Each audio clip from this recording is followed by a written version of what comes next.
Well, you join me out here on a pretty warm winter day. It's pretty much middle of December at the moment, and it's about 14 degrees, which is ridiculous for this time of year. We're having a really, really mild winter at the moment.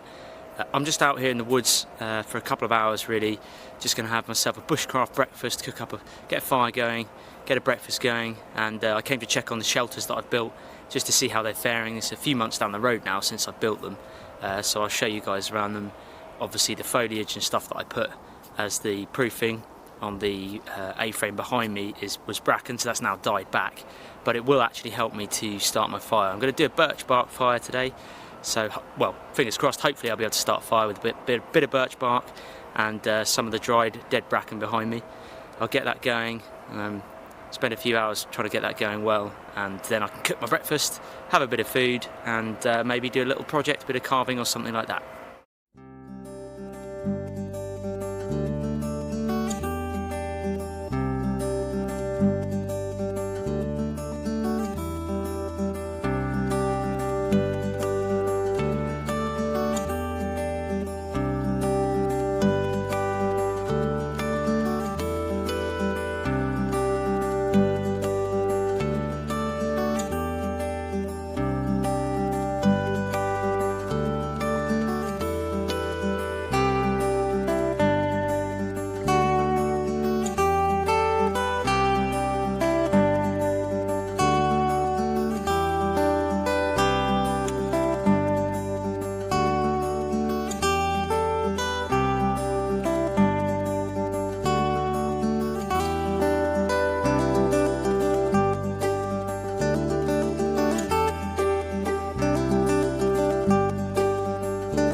Fire going. Managed to do the birch bark fire.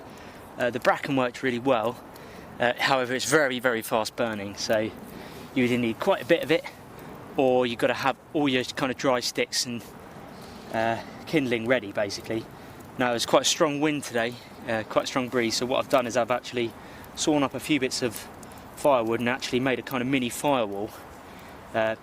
Does two things really. It dries out some of the wood. Most of this wood is dry because it's a very dense forest, this coniferous forest that I'm in, but it helps dry out any damp pieces of wood, and it also acts as a wind reflector, just to basically keep that wind from pretty much putting out my fire too quickly. I'd say for definitely the first half an hour to an hour, you need to be very tentative to your fire. You want to get a good bed of embers going, and you can see now I've actually got some good embers going there. What I like to do sometimes as well is use my axe to just chop away a piece of wood. So as you can see, there's a couple of inches thick, this piece of wood, but just by opening it up a bit and just chiseling away a bit with an axe, when I place that on the fire, that wood's far more likely to burn on the inside and dry out and burn quicker, and then the flame should take the rest of the log. It's just a little thing I like doing. I like doing it towards the top section so that I can lean that bottom section against the fire. That top section then burns, and it burns down towards the heat from the bottom will then burn up as well. It's just something I found really useful when starting a fire and getting a fire going, and you want to start building up to bigger logs rather than put a huge log on straight away and worry about it actually taking light. Just chip off a bit like that. So here's how I place it. Just leave a little gap like that. There's the opened up piece of wood. This dry wood, I've kept this in my shelter for a few months now, so it's very dry. Just lean it up against the fire like so, without burning your fingers, and then that's open to the flame. Hopefully that will take light relatively quickly. Well, got the fire going. It's now time for a tour. Thought I'd give you a little trip around basically this mini camp that I've built, showing you some of the shelters that I've built over the last couple of weeks, and I've got a fire reflector going as well, so the fire's going nicely now. I'll let that go down a bit and get some hot embers, and then I can cook my bushcraft breakfast. Well, there's the old fire going, drying the logs over there as well. This is my fire heat reflector, which I built. I'll put a video up in the corner there, you can click that and you can see how I built that. Very simple to make, and it bounces the heat back into the A-frame shelter that I built. Again, I'll put a link up in the corner, you can see how I built that. Obviously now that it's December, all of the bracken has died back. However, I'm actually using it as a kind of winter log store at the moment. I've got my, if you have a look, got my logs all neatly in there. I've got lots more to get, which I'm going to get today. There is gaps obviously now in the shelter because the bracken's died back, but it doesn't matter. That will keep the logs much drier in here than it would out in the forest. So dead simple to make the A-frame. Like I say, click the link. I'll put a link in the video description as well, you can have a click of that.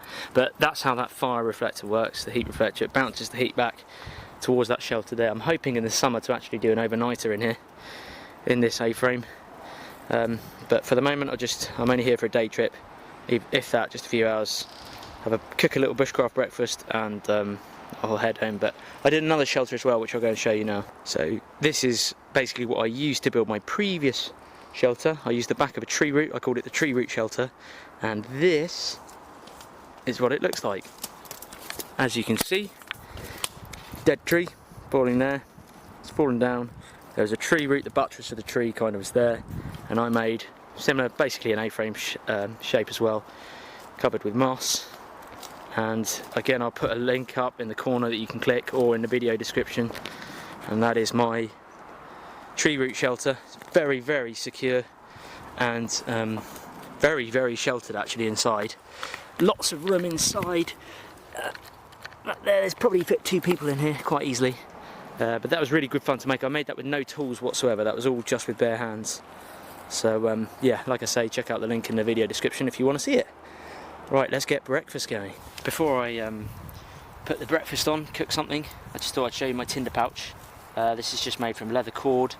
I've used a bit of cork from a wine bottle cork as a stopper to push up against there to keep it tight.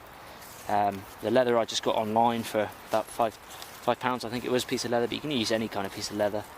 And in here I keep a char tin with all my char cloth in there. I did a video on that again, which I'll put in the corner of your screen or in the video description. You can click on that, how to make char cloth. That's my char tin. And this is just birch bark that I've collected, just held together in an elastic band, that I've collected over the weeks of just whenever I'm out and about and I need to collect some birch bark, then I roll it up. I've generally got one kind of big base plate, a couple of big kind of base ones that I use as the base, where I'd scrape the bark off, and then a few smaller bits to help get that fire going a bit, which is what you saw at the beginning of the video. So yeah, I usually also keep some cramp balls in here and some dried moss, anything that's around, you know, sort of in the area at the time really, I'll just collect and put in here. But it's a handy little pouch to have, and I quite like the aesthetics of, you know, a leather pouch. Yeah, it's nice. It's been treated with dubbing just to make it a bit more waterproof. Yeah, good little thing to have. I've also got a couple of smaller ones as well, just for where I can put a couple of cramp balls in and things like that.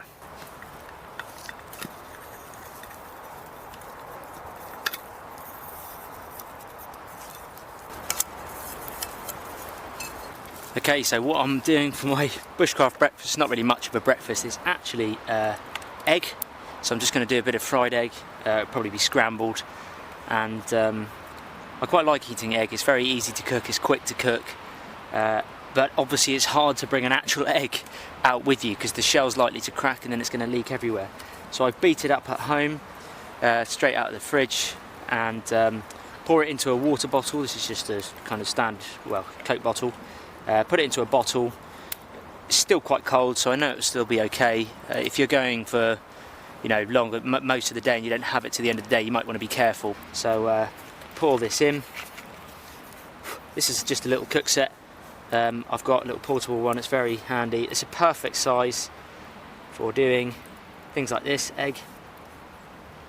Get all that egg in there, and just place it on the embers and let it cook.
So I just had my yummy breakfast of egg, which is actually not too bad. Would have been nice with a bit of pepper, but beggars can't be choosers. Now, obviously my fire was down to pretty much embers when I was cooking it. So to get your fire back up again, get a handful of twigs, about a pencil thickness, the thickness of a pencil. Grab a handful or two of those, and as you can see, that's just the heat of the embers alone now is going to build that fire back up again. So you have to go through the stages of starting with the smaller sticks and then putting bigger ones on again. But once you've got that hot bed of embers with the fire, you'll generally be okay. So I'm going to go around and collect a few more kind of pencil-sized sticks just to build that. As you can see, that's completely going on its own now. Then I'll build it up again. I want to do something else with my my little base over here. So I think I might build another, not so much a fire reflector, heat reflector, but just a wall, just to enclose it in a bit, because starting the fire today, the wind's coming from this way, and it's actually kind of made the fire burn really quickly. So I'm going to build another wall, I think, today. Mainly because I'm bored and I want to do something. I was playing around with my knife earlier, just practicing, did a bit of feather sticks and actually just using those chippings basically, just to actually, those cuttings, just to put in my tinder pouch for when I next come. So another thing I'll do today is collect a load of sticks, load of logs, and actually just put them in the A-frame shelter, ready for when I come back again over the winter. Because let's face it guys, it's England, it's going to rain all the time this winter, so finding dry wood is going to be relatively difficult. So I'm going to put it in the shelter, and then hopefully when I next come round I can get another fire going quite easily for the next project. So let's get finding sticks for another wall.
Well chaps, it's not quite finished, about just over halfway there, but you can see now it's getting there, slowly getting there. I've doubled up on this one, so there's two or three logs either side, whereas this one was just a one log.